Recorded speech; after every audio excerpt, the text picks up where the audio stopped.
pyramids, temples, tombs. These ancient wonders promise even greater secrets still to be found under the sands of Egypt. Now, cutting-edge science finally decodes the mysterious land of the pharaohs.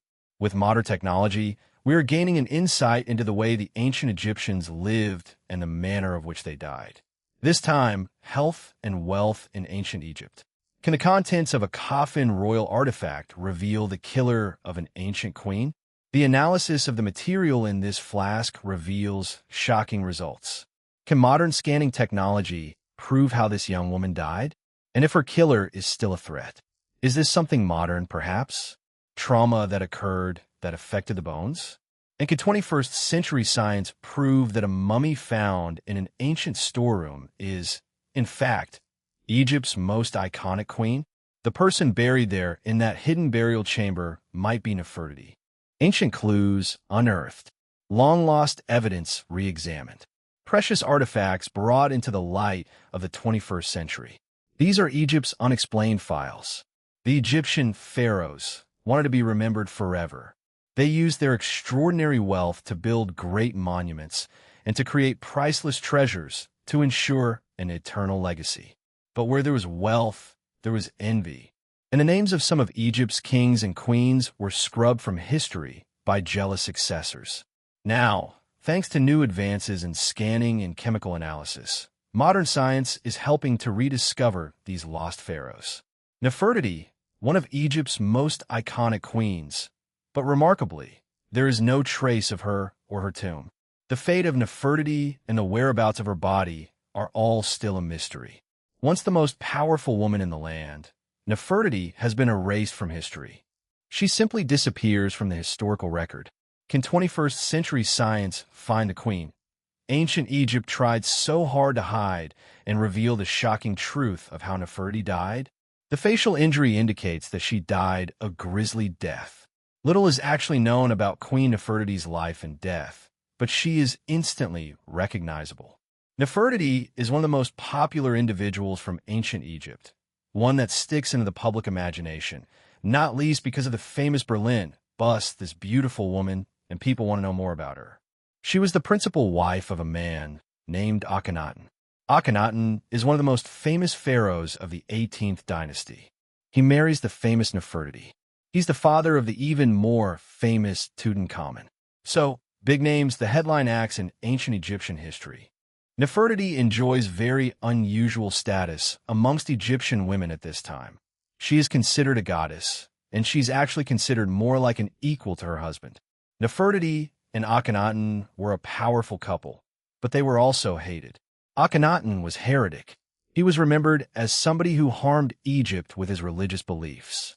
The king and queen tried to change Egypt's religious tradition and made powerful enemies. One of the reasons we don't know a great deal about Nefertiti and her family is because they were erased from history.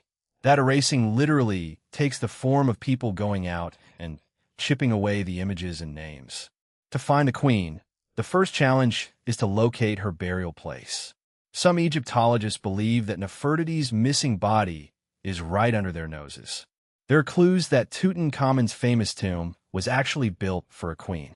Generally, when you look at Tutankhamun's burial equipment, one of the interesting things that Egyptologists have noticed is that they weren't all originally designed for Tutankhamun. We got evidence of names being changed. And also, when you look at some of the faces on some of the burial equipment, like his canopic jars, they're distinctly feminine, which suggests that actually these items were intended for somebody else, but were repurposed for Tutankhamun, perhaps because he died so suddenly. The mask of Tutankhamun does look somewhat effeminate, so it could be potentially been intended for Nefertiti. So, it's not impossible that that was the tomb she was originally buried in, and she may then have been moved out to make room for him later on. But moved where? What became of Nefertiti? In 2015, a new theory arises that she may still be in Tutankhamun's tomb within a hidden chamber. Scientists carry out two separate sets of scans. The results are inconclusive. In order to settle the matter once and for all, or in hope that that would be possible, a third set of scans was commissioned and undertaken in 2018. Shortly after that, it was announced by the Ministry of Antiquities that they considered the case to be closed, and that indeed there was nothing more to find in Tutankhamun's tomb. Researchers keep up the hunt for Nefertiti. If she is not in Tutankhamun's tomb, could her body have been moved somewhere in the Valley of the Kings? One particular mummy may fit the bill. For her mummy, we might have a lead.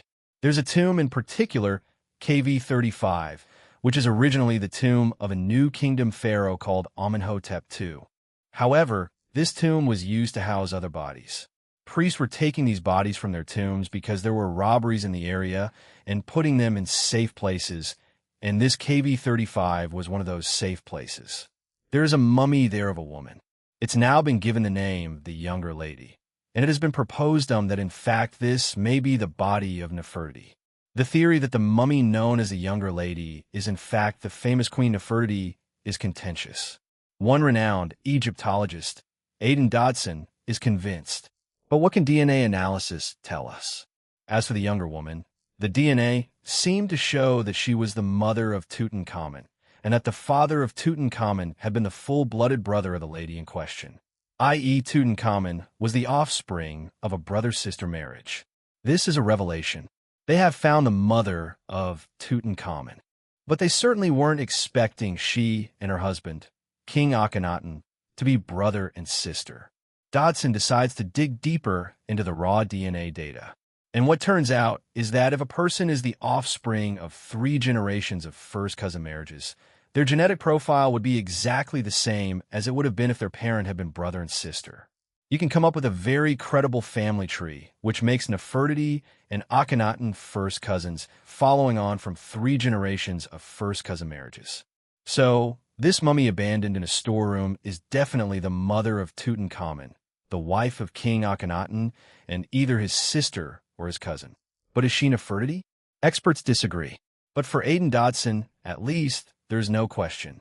On the basis of the genetics, and also what we can glean from the textual data from the period, the most likely outcome is the Younger Lady is Nefertiti. If this is Queen Nefertiti, experts are still faced with another mystery. Exactly how did she die? The Younger Lady's mummy has sustained some damage.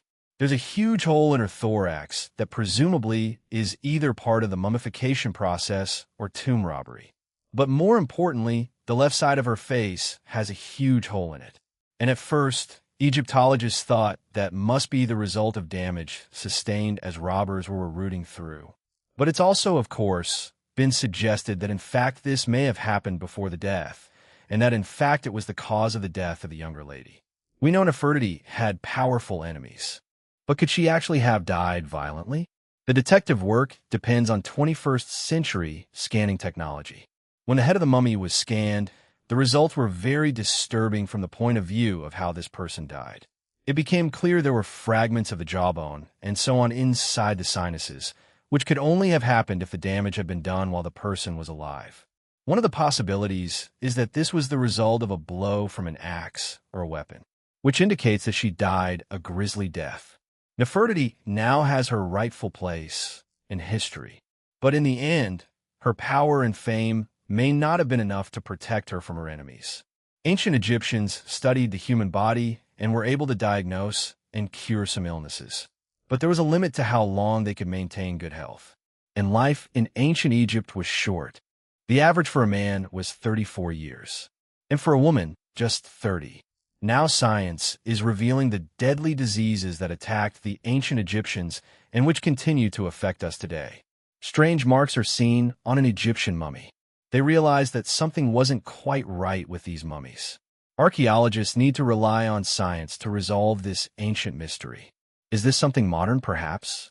Trauma that occurred that affected the bone? Could this be the earliest signs of a killer we are still fighting today? 2017, a Spanish team are working at the Kubit El Hawa burial site just outside Aswan. Egyptologist Alejandro Jimenez Serrano is one of the team leaders on this unique excavation. Kubit El Hawa was an acropolis where the highest officials of the southernmost province of Egypt were buried. They constructed tombs, in some cases beautifully decorated. There's an air of anticipation as several mummified remains are taken out for closer inspection.